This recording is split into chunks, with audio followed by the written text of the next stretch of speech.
Come here. Oh.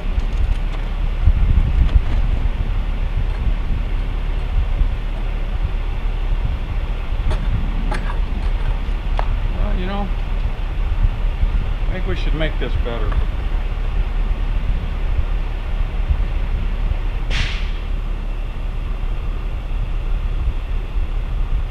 Hello, Zelda Performance. Yeah, this is Mike and Deacon in Colorado. How you guys doing? Yeah, hey, remember we met at the Breckenridge KTM Adventure Rally, and we talked about lowering my 2019 690. Yeah, okay, yeah, that was us. Yeah, with the dog. So I think we're ready to do this and pull the plug. Can you, what do we have to do? Send you the forks and the shock.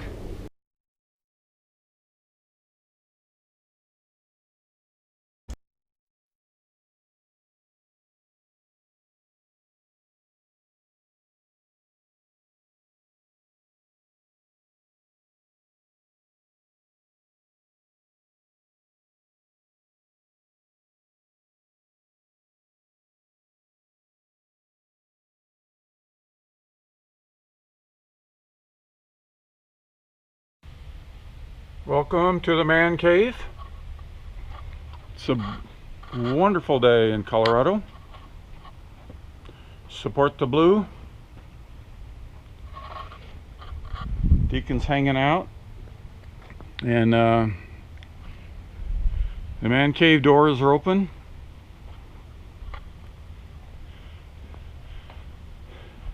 So I got my suspension back, and let me check and see what date I sent those things out. These came in on Monday. That's last night. So I'm going to be taking apart. And one thing I've got is this cool shirt from the suspension guys, Solid Performance, and we're going to go reassemble them on my 690, which I took off and shipped off them about a week or 2 weeks ago. Alright, so what do we got here? This is obviously going to be the shock box, and so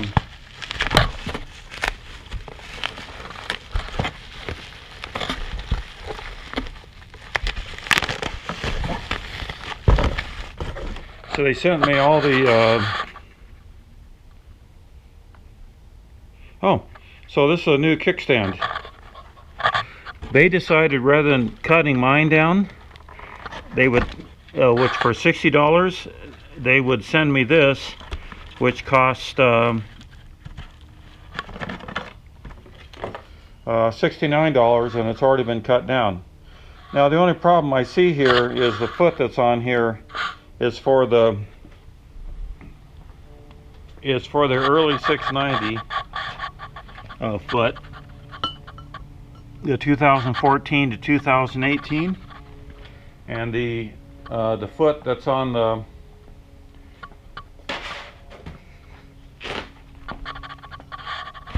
2017, it has a different foot on it.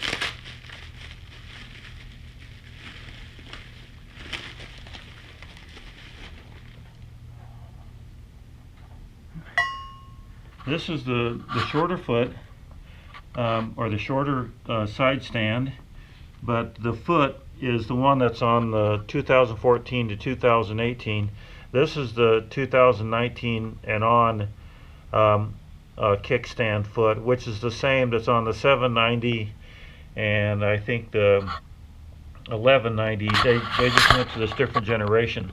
So the feet that I have that were given to me by Vinacci that I wanted to put on this thing won't work. I'll have to apologize, offer to send one back to him. Additional parts.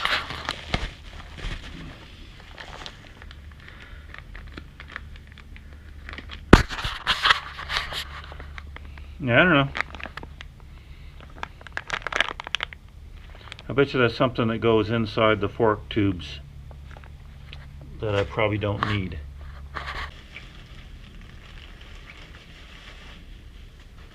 Okay, so what's in here?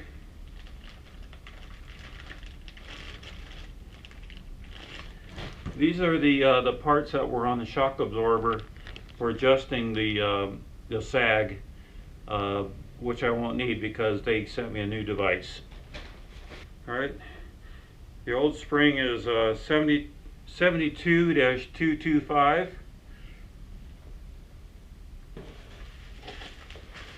And here's the new spring. Isn't that cool? It gave me a little drinking cup. It's a solid performance used as a protector on the bottom of this.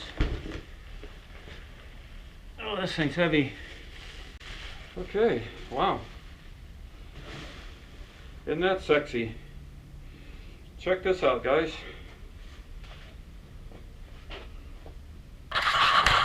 Well, I spelled my name wrong, but they got the label and they've got it set for the sag and numbers, the specs that are sitting there with my name. But you see this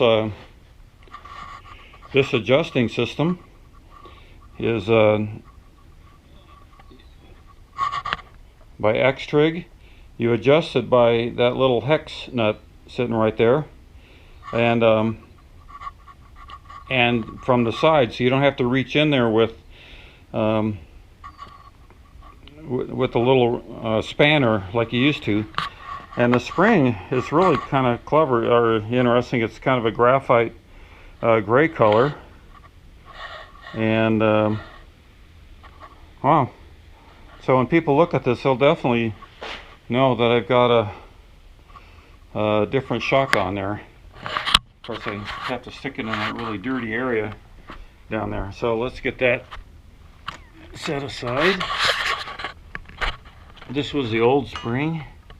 And you see they've got whatever preload it's set at for my particular weight. Oh, so you'll get these cool stickers, decals. I'll definitely find a place to put those.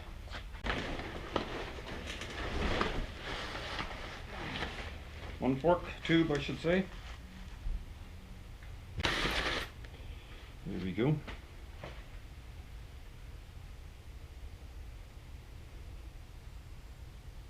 Wow. I actually put solid performance across the top of the fork tube.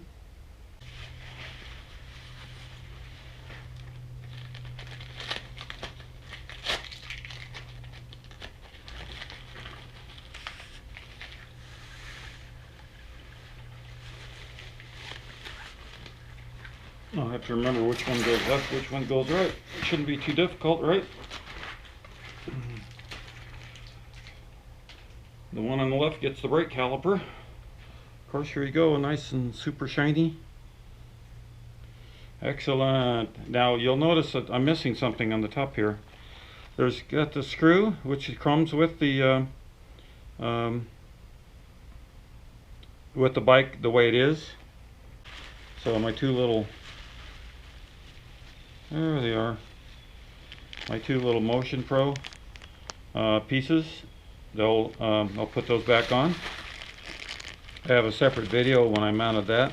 That's probably one of the easiest things you could do for your bike, is especially if you live up in Colorado like I do and down to Mexico. It adjusts the pressure inside your fork tubes. Alright, so now we've got both fork tubes sitting here. I got my little parts. I got that. Now the question just is, which one do I want to put on first? The forks, get the wheel on, and that might be the easiest. I got some other things I need to do today. Like I'm just gonna go ahead and mount this Oberon on there. Everybody whines and complains that they got a problem with it, and I haven't had any problem O-ring issues yet. But just in case, it's orange. It's just another farkle, and I'll add that to it. In the meantime, also before I get too carried away, I want to clean my chain, so I bought some brushes and the Motorex chain cleaner. Tried using other things, didn't quite work. Alright, I'm going to take a short break.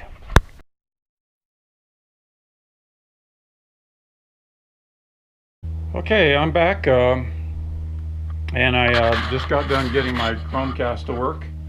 So I'm showing the video of me when I took everything apart. And since the forks were the last thing to put on, I think that'll be they were the last thing that I took off. They'll be the first thing that I put on, and before I get to the rear shock. What do you think? Oh, by the way, love this mag, the red bulletin.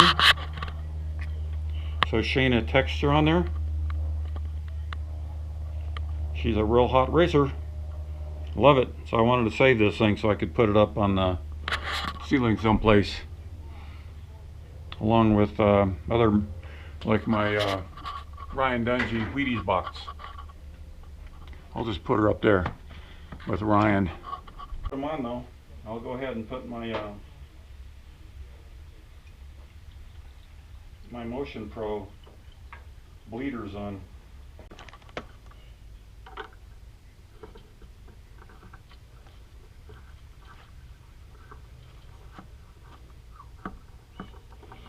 Now they've already set the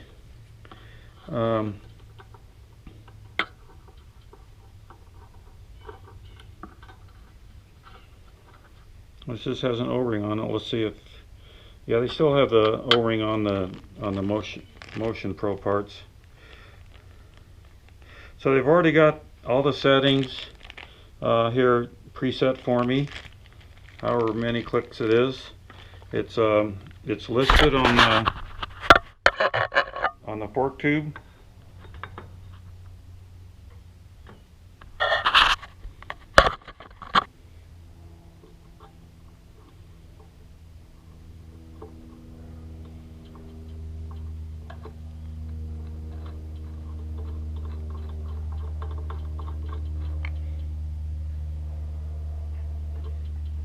Looks like they really mangled the top of that.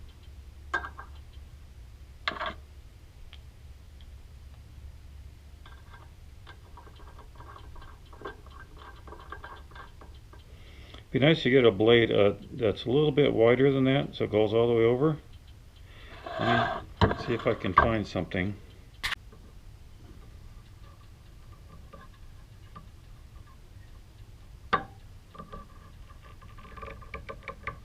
Yeah, this one works.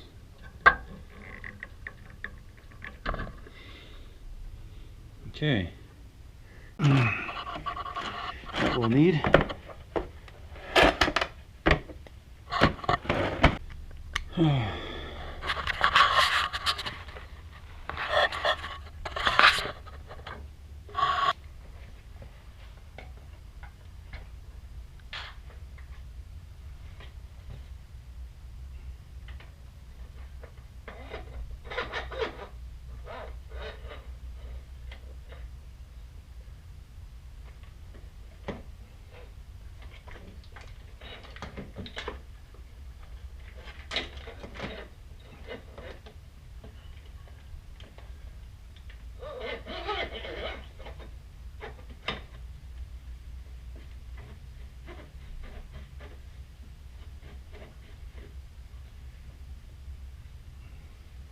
We're installing the fork tube.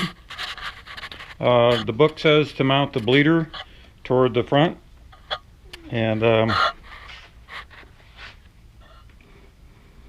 get that little lined up. Looks pretty square, so they don't end up falling through. This piece, it's a little thing I came up with to route my cables. So it just goes down there, and you just need to get in there and tighten those little screws right there.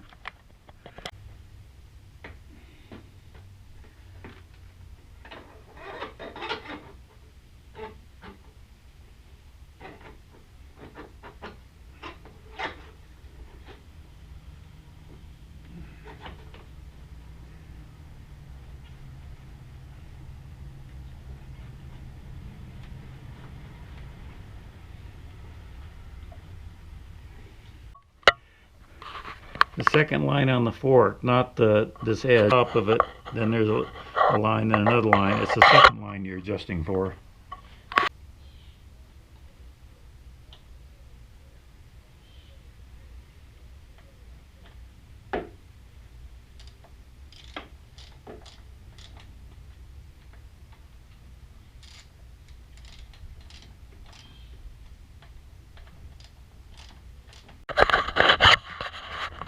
Okay, just adjusted this again for the little second line.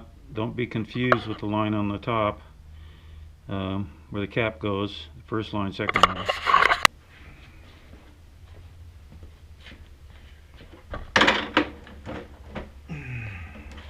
Everybody see me okay?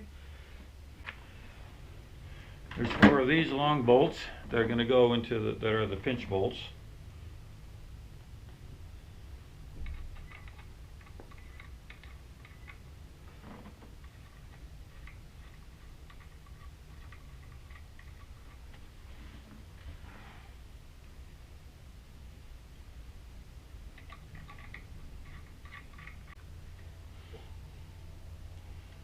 Okay, we got these shoulder screws. I'm going to put some Loctite on those.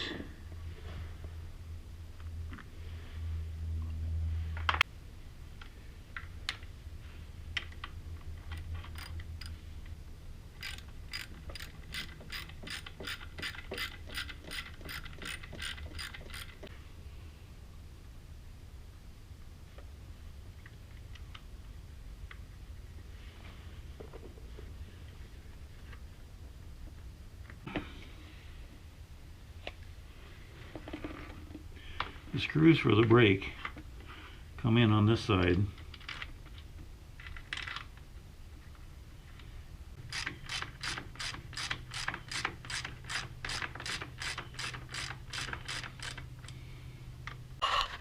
On the brake sensor, it's supposed to go over here and around this way, but actually it works its way under this the fork tube.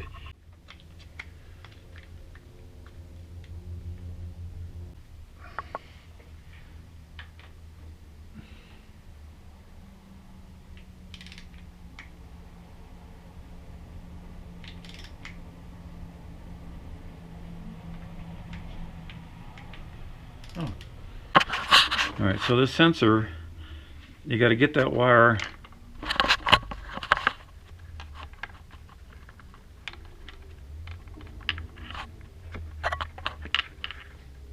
pop it through there, just like that. See that? And then you fasten it down over on this side, so they're also going to be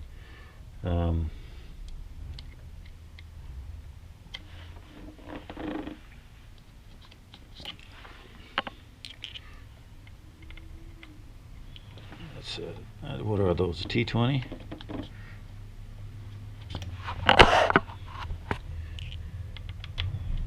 Yep.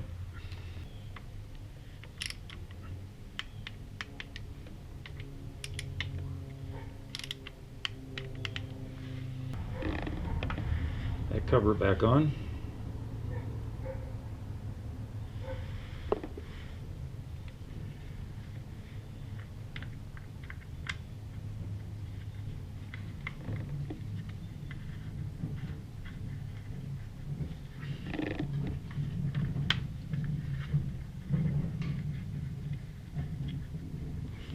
You see it's all dressed in there. It's loose. There's no tension on it.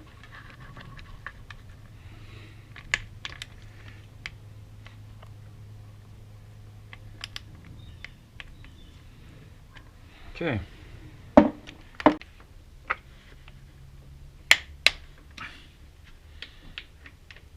.25 Newton meters.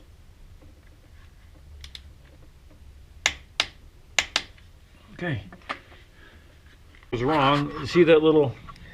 You can actually get to that screw once you get this thing set up the way you want to. So you can torque those after the fact. There it is. A stack of parts.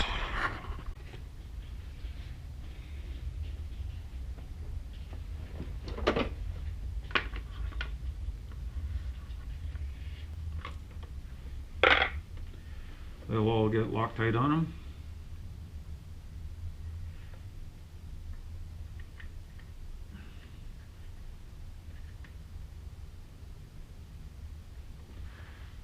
You know, this is I normally go through my bike, and whatever screws I've got or need, I buy one. So you guys might want to add that to your toolkit, a spare one of those.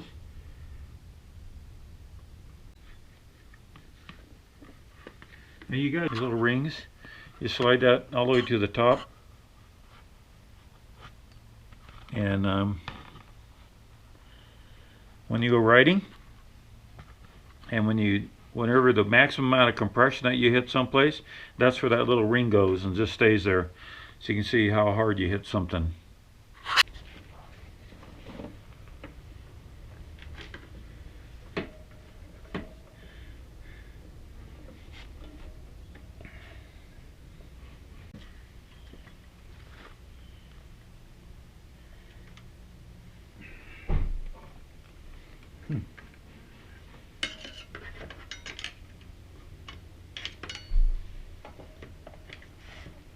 Here we go. There we go. Nice axle.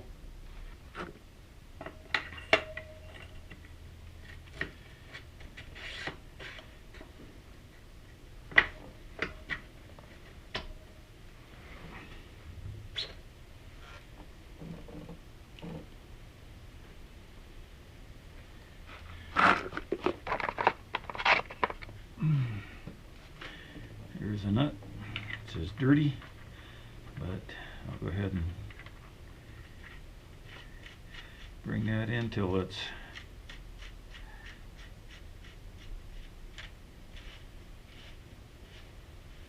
finger tight. That's when you then come through and hit these pinch bolts.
The reason you have to go back and forth is because when you tighten one, it squeezes it in, and that loosens the top one.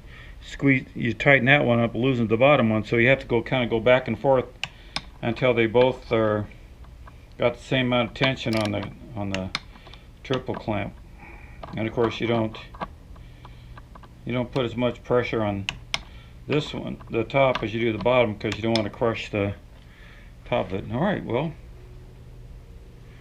that's one last thing. All right. Okay, now we'll go back over here. Oh.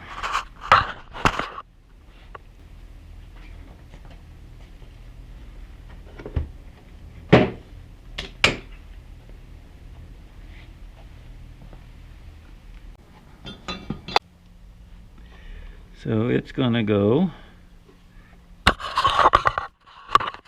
into that pocket down there.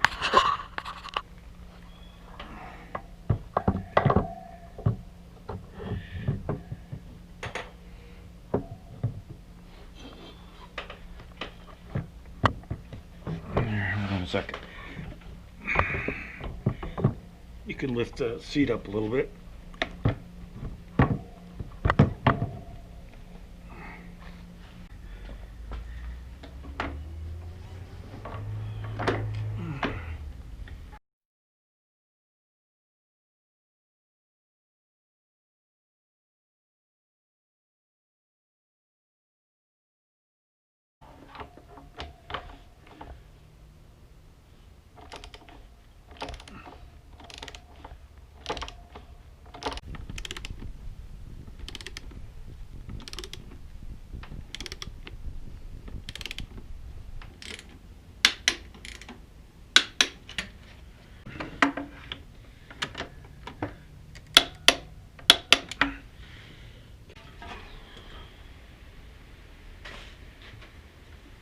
So this is where the fuel pump goes, by the way, guys.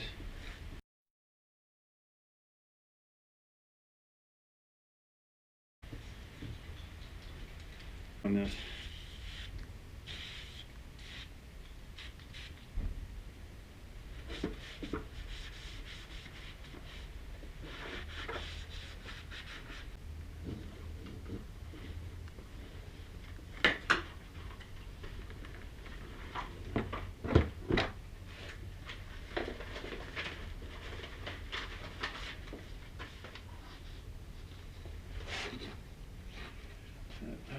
Tie down served its purpose. Okay, so now we're back to getting this tank. So here's a tank bolt from this side. Go ahead and put the Loctite on it. And it's going to go right there.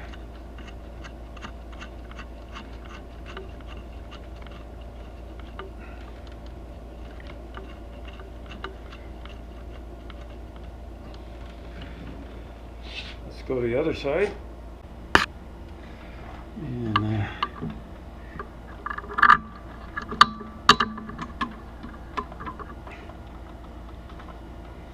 where's my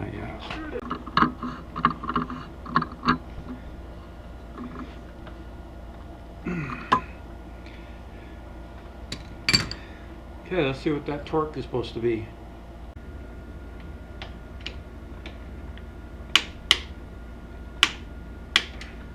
Okay.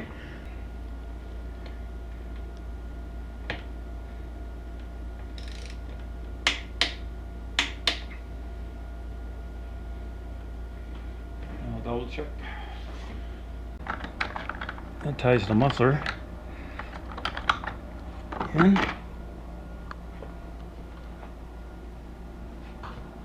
Anytime a bolt's going into the tank, there is never any Loctite. Just an FYI.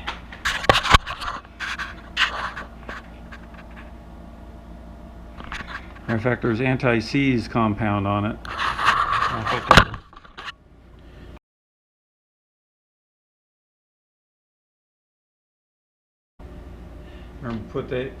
So here's some anti-seize. Felpro C5A copper-based anti-seize. I've had this thing for 30 years.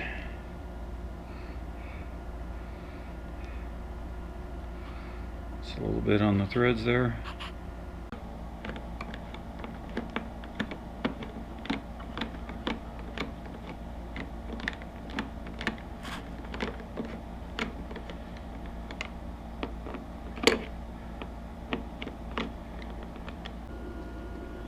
Alright, we'll put some anti-seize on them.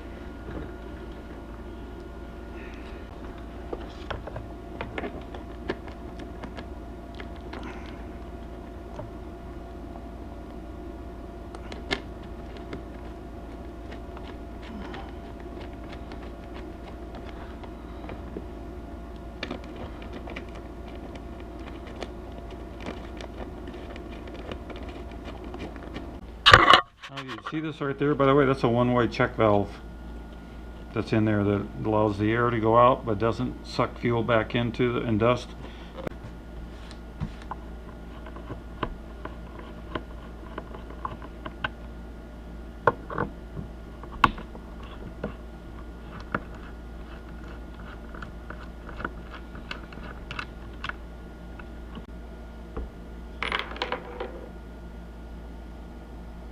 There's dirt around the side of that. Yeah.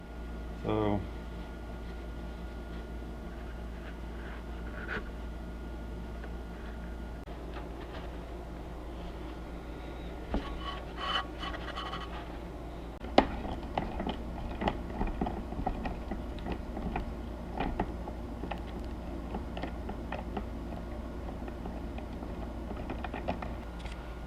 then this thing comes off like that.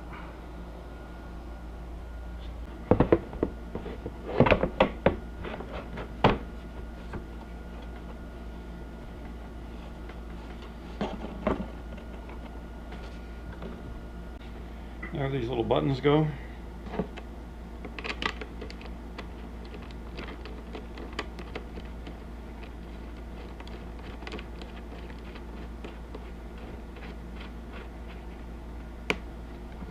This tab right here, that goes on this little tab coming off the little. Alright, then they got this, the top part's got these little shoulders here with the Phillips head.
Okay.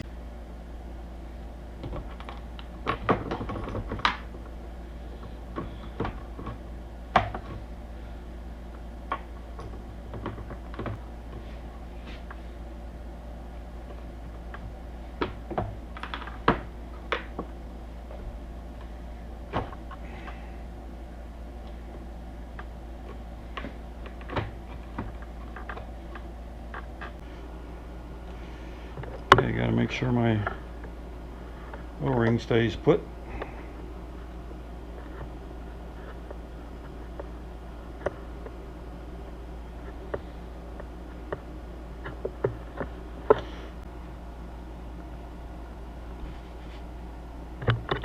That will make it stick to the little groove that Vanacci put in there for us.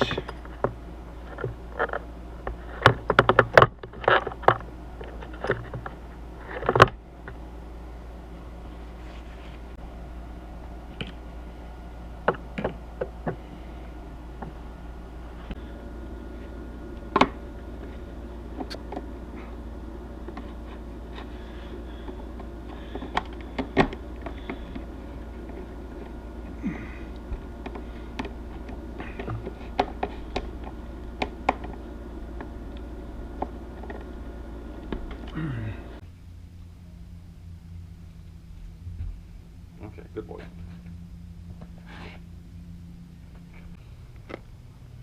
And then